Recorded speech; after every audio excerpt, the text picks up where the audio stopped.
Hey guys. Hey, Hey how's it guys. going? Hey, Bonna Charles. Hey. How's everyone? Yeah, not too bad. Okay, so we're live now, eh? Okay, so the point here was today for Terra Virtua to have like a little chat with our community and just explain some of the decision making around, why we chose to list with Bitmax and a little bit about the journey of getting the investment. And so what we have got, we're very lucky with having a great exchange and people who understand this, and having some great investors who not only are in it just because it's a crypto company and crypto is doing well, but because they understand what we're doing. Charles is a massive NFT enthusiast, which came very, very, very clearly through over the time that I've known him. And Bonna, we've known for an awful long time, even before he was with Bitmax. And what we understood with Bonna was that it's a person that really sort of gets what you need to do with a company, more so than just getting it listed and then just going on to the next one, in supporting them on the journey to try to be a proper company. And that's really one of the things about Terra Virtua, that our mission is to become a proper mass market company. We want to bring in millions more users into crypto. We don't want to be in a situation where you've got a small group of people chasing money around in a circle. We want to grow the market, and that was our convincing point to Bono. It was like, okay, look, how's about we can bring a ton more new people to your exchange and introduce them to the world of crypto. And Bono understood it well enough to actually say, okay, well, we can list you, but there's a whole bunch of other stuff we can do together. So that's sort of like the framework, of what we sort of want to cover. But like we've had chats before, and Charles has been out to Dubai where I am, and we've had long debates on where to list over Shisha. So We have, yeah. we Indeed. have. So that's just framing it. So just to launch into it, then I mean, here we've got the website.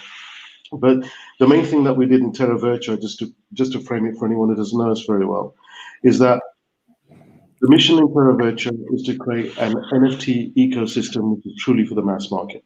And what we see a lot with crypto at the moment is that it's a small group of people who are incredibly enthusiastic about a product, and you tend to see spikes in different areas where there are interest, and then the concentration moves on to the next area.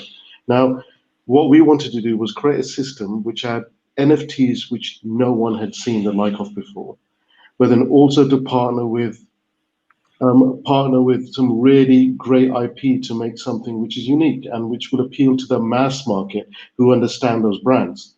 So rather than just being an enthusiast of a particular artist, you understand more about, if you're a Top Gun fan, a lot of us, the older ones, we're massive fans of Top Gun, but we got, that stuff like Pacific Rim would appeal to a lot of people. So the idea was to create an ecosystem where you can buy the NFT, trade it, do all the regular stuff that people do with some of these platforms, but then also interact with it. Because it's not enough just to say, okay, well, I've got the NFT and I've sold it, and it gets dusty on people's wallets.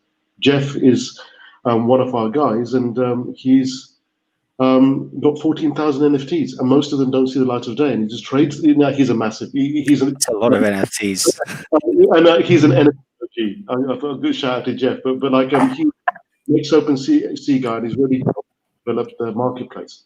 Mm-hmm. Now, the thing about it is that you can interact with them. So the idea was to launch with the ecosystem in place, and that's an ambitious undertaking. It's taken us years to build, because when companies launch, they only launch with one thing. And we launched with a website where you can buy your items and trade them, but then your own personalized rooms, as you can see, where you can have all of your NFTs and put them up and display and customize it how you want, and then have it in augmented reality, so you can actually then take that same NFT, view it, take some film about it, and then share it with your friends, because collecting is about sharing. It is social, about bragging. And we wanted to take AR, 3D, create environments for big things and small things, and then also introduce things like galleries, create lots of interactive environments. And even though we've got web and desktop PC and mobile, we also have got VR done and dusted. It's just with a proof of Oculus, because we started with VR. So that's sort of what we did, and you guys know this inside out, but this is just for generally for everyone that's tuning in. But Yeah. my bit, so it might be interesting just to just chop over to Charles. Charles, what about us did you actually appeal to you, or what made you join this nutty crew for the ride? Yeah, absolutely. I think one thing that you touched on there is there's a big variety of offerings, right? So you have, this 3D art exhibition, then you have the Terra Dome, which is a little bit more grand, and to really understand the scale of that, you should definitely install the desktop app and check that out, because it's much more grand than any kind of NFT product that I've seen before. And I think that that's good because it appeals to different corners of the market, right? Like you said, the fan cave is quite an introverted space. It feels quite personal. You can decorate the walls, and when I first kind of logged in, we saw Top Gun was playing on the TV, and the actual Top Gun film was playing, and it's because it's all built in Unreal Engine, so it feels extremely interactive and user friendly. And I think that's what really blew me away at first, was having all of them different areas that appeal to so many different types of people, whether it's your vintage comic book collectors, your artists and your exhibitionists who actually want to collect and share art, or people who really like that grand scale Comic-Con style art. So that's really what kind of won me over, which is quite a lot of things, really. And it's probably worth actually hearing about who Rarestone are, because they're quite an impressive crew. Well, thanks. What I would say is that what had happened is when we were doing our raise, we got to the point where all our allocation was gone. I mean, literally, we just hadn't managed to meet. And after we met Charles, we had to make room, because the caliber of what these guys do is really something else. And Charles, why don't you just tell the people watching a little bit more about where Rarestone are and how the sort of way. Sure. Absolutely. So, I mean, I've been in the NFT space for about 2 years. We've been making well, I say we, but I've been, Rarastone's fairly new. We incorporated about 3 months ago. But I've been in the NFT space for about 2 years, and I was an early investor in Ecomi in the seed round. And I've been following this space and also buying NFTs, which are largely useless or worthless now for some time. But I've also been following Terra Virtua for some time, and you guys slipped past when you started the token fundraise. It happened very quickly. I know that some of the people watching right now probably beat me to it, but I was really glad to get in. And I think that the first conversation we had, I just said, look, this is what I've done with NFTs. This is what Rarestone want to do, because we are really focused. We're a fund that's very much focused on the open metaverse and kind of breaking down the walls between VR and AR and the convergences of deep tech. So not just blockchain and NFTs, but how does that converge with collecting and NFTs? And that's kind of what really interests me, because there's that metaverse component with the AR, and then there's the the art exhibition and such. So it's very inclusive. Hey, Ricky. So it's very inclusive. So a bit more about Rarestone. I mean, we're definitely focused on that open metaverse and all the convergences of those technologies. And I think that's can't wait to park my stretch Bentley in the Terra Dome. I look forward to that as well. It's only a matter of time. So you can park it next to Bonna's. Yeah, absolutely. So yeah, that's Rarestone. We're fairly new, but we've been growing very aggressively. We're content creators. We have an amazing network of really interesting people, and my commitment to Terra Virtua and Rarestone's commitment to Terra Virtua is really about growing that mass market audience and stepping out of the blockchain bubble and really trying to scale this so that we can bring new people on chain, and in a way where they don't necessarily even need to know that they're interacting with the blockchain, because I think that's really important too, to actually scale, and we've not really seen it done yet. So I'm really excited for the next 6 to 12 months at least. Well, we're hopefully a lot more than that. I mean, we've got a very long road, absolutely, a lot to bring to the table. And Bonna, I'm sorry we've been monologuing, but we've known Bonna for years. I mean, back from 2018, moving forwards and from Korea. Bonna actually probably knows more, has met more people of our team face to face than Charles. We met many times. So Bonna, why didn't you just lead on and just tell the audience a little bit more about what you guys do? I mean, we bought into it. It was for us. It was Bonna first, and that's just to really go with exchange because Bonna's a very smart guy. And anyway, tell the people a little bit more about yourself, Bonna. Yeah, sure. So, I mean, this is Bonna from Bitmax. Serve as the head of BT in Asia and is responsible for listings. Also spearhead our DeFi and staking product operations. And I just like Jawad has mentioned, so I actually know the team pretty well since 2018. At that time, I was still at Huobi. So I was doing a lot of research regarding the NFT sectors and a lot of gaming stuff. So know about the Terra Virtua projects. So ever since then, yeah. Yeah, and one of the things that we were talking to Bonna about, actually the main thing that convinced us actually was that Bonna really understood NFTs. And that was very clear that you know he's one of the leaders in Asia about this. So when we spoke about NFTs, the conversation wasn't, but you're not DeFi and DeFi component, is that part of it? No, it was Bonna actually understood NFTs very well and the potential for NFTs and the way that we can scale it into the market. So for us, that was like one of the key decision makers and decisions that we had to make. You know, who we go with, and it's not as much about it is the company you go with, but it's everything's built on relationships. If you want things to succeed, like when we raised our investment, yes, we had a lot of funds, but we had a lot of strategic investors as well because we're about IP and we're about growing the market. We're about making our ecosystem much bigger and accessible to everybody else. So we covered globally. So Woodstock, who are a great fund, were one of our lead investors, and we had a whole bunch of other funds which were great. And what they did was do much more than just provide funds. They brought in relationships, they brought in people, they brought in studios, they helped us all the way along. And so when we closed our funding round very quickly, what actually happened was that it was the people that we've been working with for the last few years who jumped on straight away. And then after that, we moved on to people who could add some value. Question for Bonna though is, what's Bitmax's view on the NFT space generally? I mean, what's your perspective? Yeah, sure. So I think we actually see NFT as one of the big themes in the upcoming years for the space. Even though that we know, I think this notion has been around for some time already, started from CryptoKitties. However, the interest in the NFTs and the ecosystem continue to grow steadily over the past 1 or 2 years, I would say.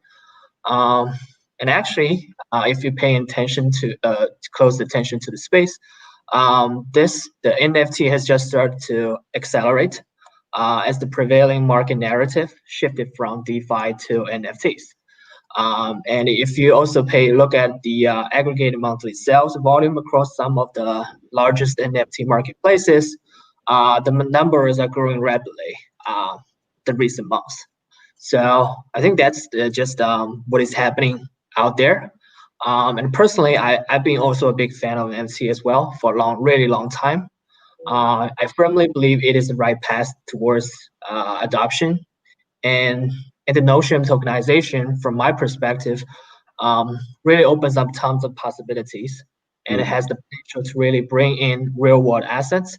And most importantly, those big IPs to the blockchain world. So we actually very happy to support one of the projects in the space, be with them and help them grow. And I think we are lucky to have found a suitable one, that is Terra Virtua, which has already have a live product and a decent partnership supports from real world class brands. As I just mentioned, you guys, it is also the first time ever people have been able to experience 3D NFTs. And I personally believe this is game changing.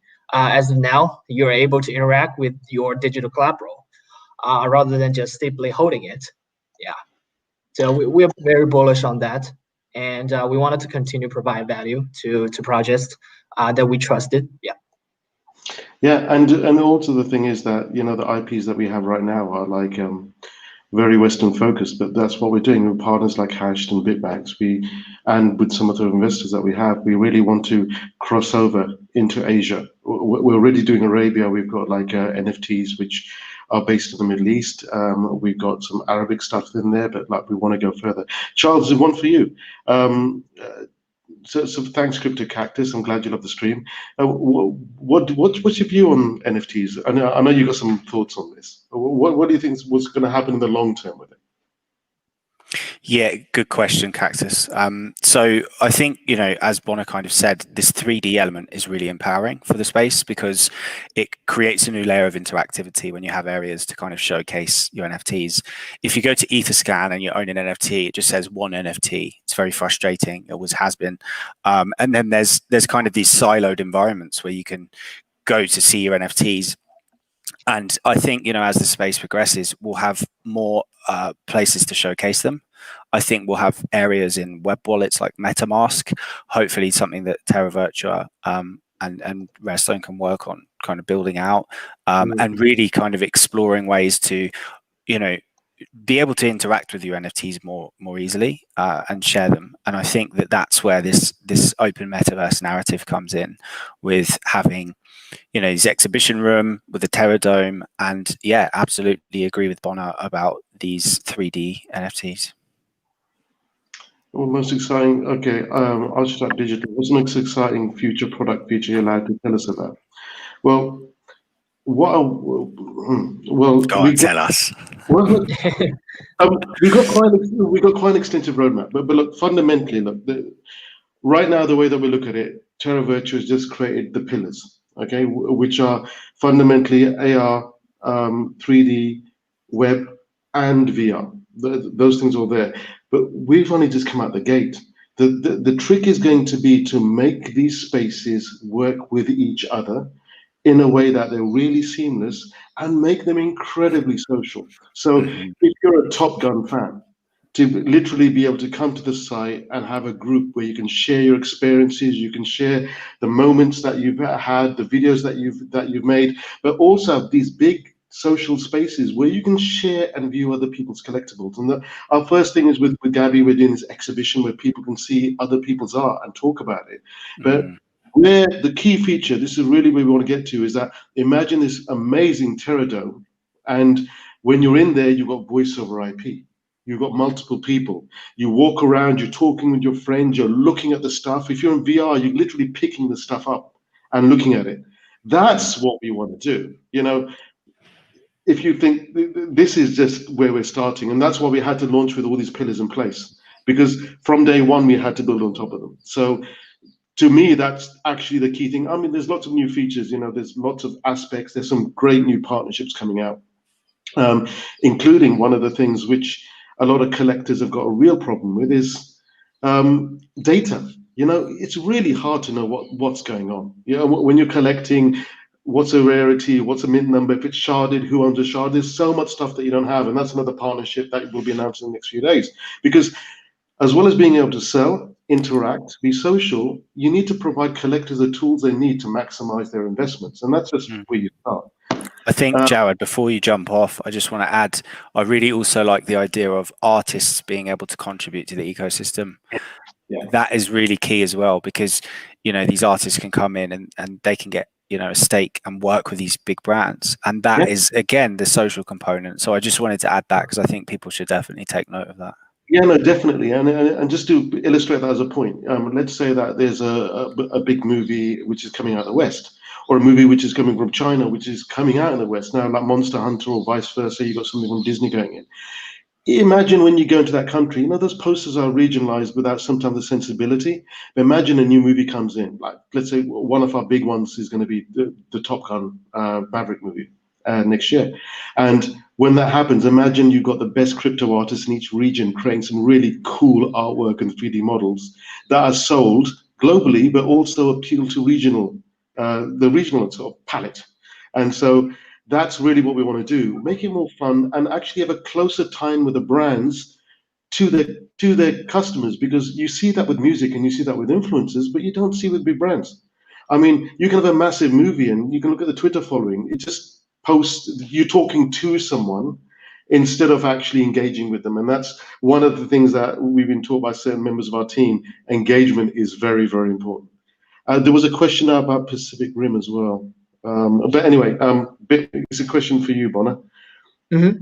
Okay, so I see one guy asking about is many direct listing have limited growth. I would say like so for Bitmax, I think it has to do a lot with our approach to the listing. So actually, so I think so I personally I think the approach we take towards listing is kind of unique, I would say, compared to the rest of the peers. So while the other exchanges, they usually see listing more like a transactional relationship, we actually see listing as at the beginning of a more comprehensive partnership, in which we would basically take on a hands-on approach and work with projects in very detailed manner on various aspects, including marketing, promotions, community activities, infrastructure build-out.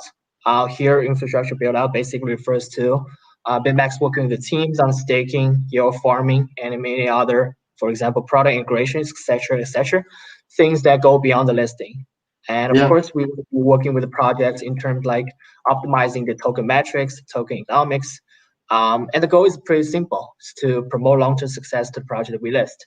We are neutral on whether projects are going through a direct listing path on Bitmax or through a more comprehensive way. That is, for example, doing an auction sale, similar to what we do, where we're going to be doing for Terra Virtua. So somehow, I think people would say we are more like a partner or a strategic advisor that builds with the team, rather than just the exchange simply facilitating liquidity and trading of the tokens. So I don't think a direct listing path will impact the growth limits. But surely different project we will have different engagement with them.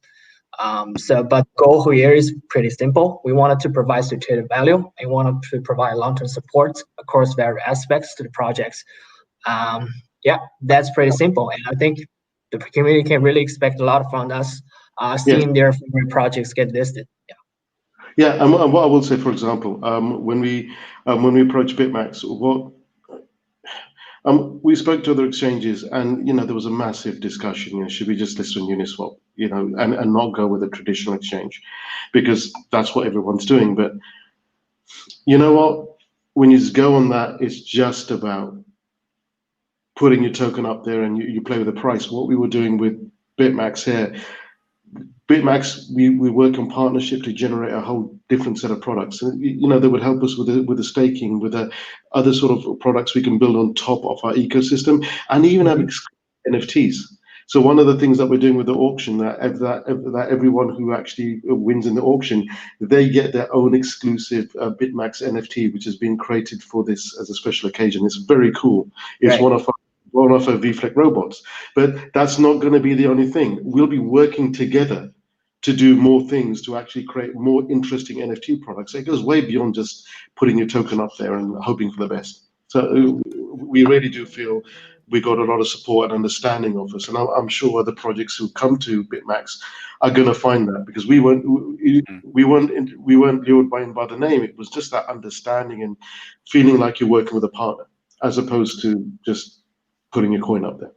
There's also value in with the mass market approach. If you just have if you just opt to list on the DEX, you're kind of cutting out that non-blockchain friendly audience in the early token stage, in the token launch strategy.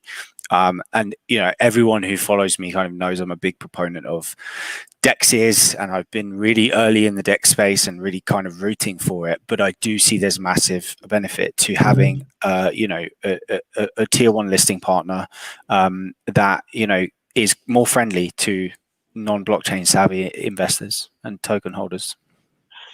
This question is really relevant to Charles.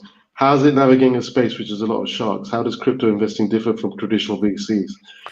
This was one of our first conversations, because what we found with Charles and his team they weren't sharks. They just told you how it was, and that's really what you need.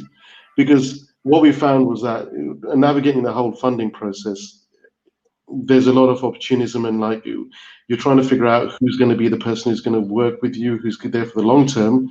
Ricky, okay, and then you've got people who are actually just out for just to make a quick buck, which is fine. There's no problem with that. But what we were trying to do was something quite different. I mean, Charles, what's your experiences of dealing with people in this?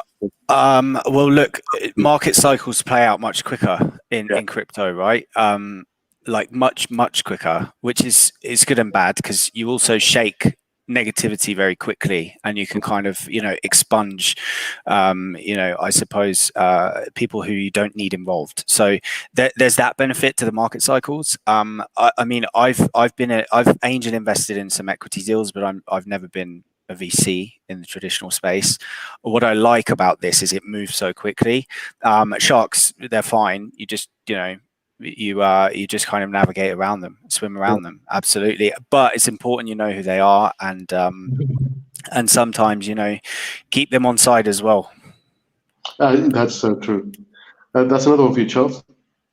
How did I get into before blockchain? I worked in recruitment and executive search, and I worked with defense and government organizations, and I would recruit very senior technologists, and they kept telling me, these are very, very skilled cybersecurity architects and technical architects, and they would say to me, "Hey, find me a job in blockchain."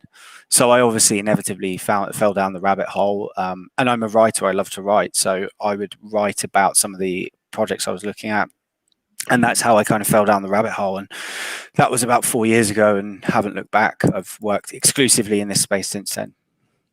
And you won, you're out for Hackernoon. You recently you won something there, didn't you? Yeah, I got the Noonie Writer of the Year for augmented reality, which is fantastic for Terra Virtua, because the very next piece I wrote after that was about collecting in the metaverse and the evolution of collectibles on Hackernoon. There you go. See, Charles is very understated here. Mention that. Bonna, one for you. Why did you move to Bitmax? And why? That's a good question. I want to know that. Okay, cool. So I think the answer is pretty simple. So I think I've been the chief blockchain analyst of Huobi for about like 1.5 years.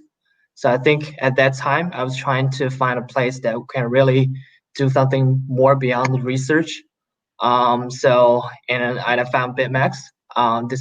The team here is really solid. Pretty much all coming from the traditional finance background.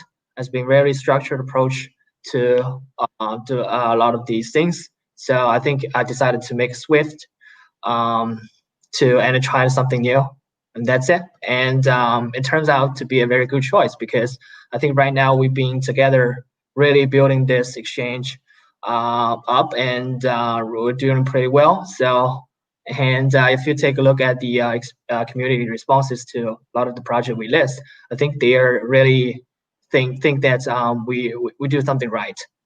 We wanted to really aggressively take a market share from the giant guys such as Binance. We list these good projects, we work with them over the long run. So I think this is something that I really wanted to achieve. Yeah, to service projects that I have passionate for. Yeah. Yeah. So we've been chatting to Bonna for years. So when he went there, we sort of followed him, and all the things that he was doing there, we thought, oh, this is fantastic. Somebody's asking about how quickly can they get verified on Bitmax to be eligible? It takes a couple of days, doesn't it, to get verified? It takes like 1 or 2 days, I guess, because we are seeing tons of people trying to verify, and so it might take some time nowadays. But we were trying to speed the whole process up. So if you haven't got verified, just be patient and wait for a few minutes time. And if you can also contact our customer service if you have any further questions. Oh, I like this next question. Jawad, this is from Asiya Gary Bracey. What on earth is on your t-shirt? Looks fantastic. Where can I get one of these characters? Well, this happens to be one of our VFlex. I'm representing our brand. This is one of our robots. Show us the trick. No, I'm not doing the trick. But yeah, we created our robot line, and this is actually illegal, undocumented merch because it doesn't have our VFleck logo. So don't do this at home, kids. But we're very proud of our IP. One thing that we did was when we launched Terra Virtua, we created this line of robots called VFlex, which were just a lot of fun. As Azimi, who runs the development, was a massive fan of them and turned up one day with these robot concepts. And we've ended up creating a whole family of them. And we launched our IP and we launched these VFlex as well.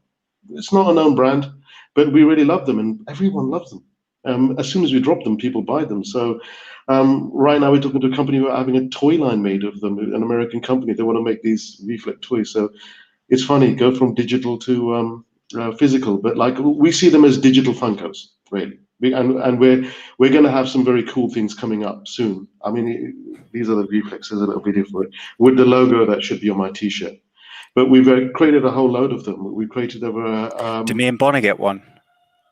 Yeah, of course you do. And in fact, you'll get. You'll get a T-shirt as well. And you know, we're working with brands to do some really interesting things. Maybe make ones based around major IP.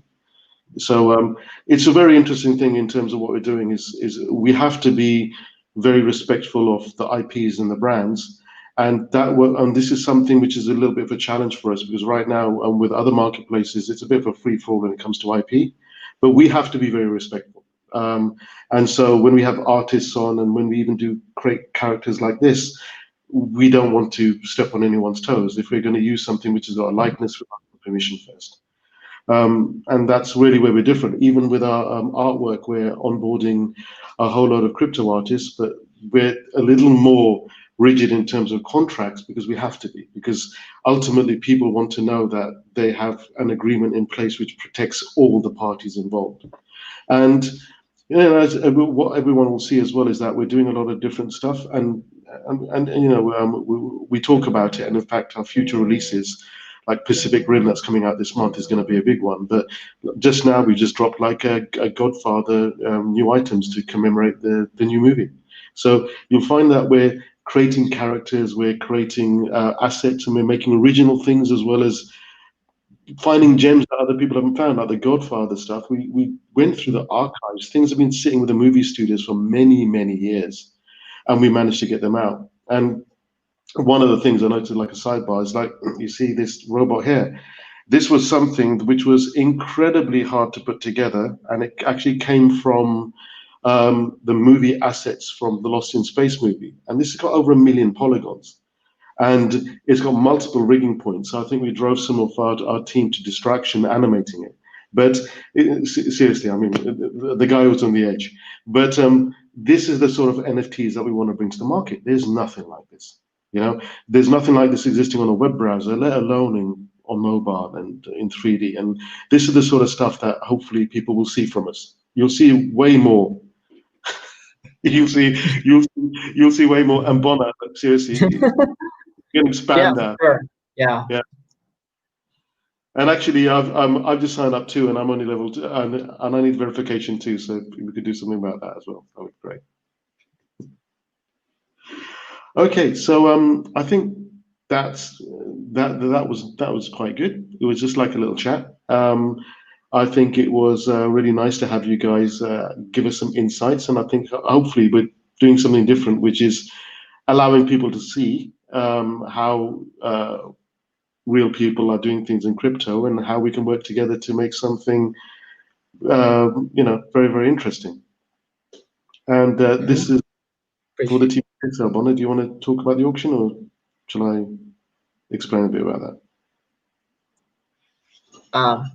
I think in regards to the question here, so I think this user, you can refer to our auction sale announcement. You will see all the details and eligibility rules regarding the auction. So you'll find all your answers there. Yeah, the 500 auction spaces. And you know, it's going to be very interesting. It's going to be very interesting on the 10th to see people who manage to do well at the auction. But hopefully, people will really enjoy us. People who invest with us will see it's a good, solid, long-term investment. And we as a team, with our partners and our investors and all the people who come along on the journey, we intend to create something very special, which is not a short-term play, but which is long-term, which we hope, and we've been working towards, to change the face of NFTs and bring a lot of people from the mainstream into the crypto space in a way that it's a nice and easy way for it to do. Right now we're on Bitmax, and the listing, it will be on the 11th. And just thank you to everyone for tuning in. And there are some other questions coming in, but guys, just sign up to our Telegram, sign up to our Discord, ask the questions, as many as you want. There are people there 24/7 who will give you the answers that you need. So I'd like to thank you, Charles, and thank you, Bonna. Pleasure. Thanks for having me. Thank you for coming, guys. And thank you very much for watching, everybody. Thank you, Joe. Thank you. Thanks, Thank you, everyone. Thanks.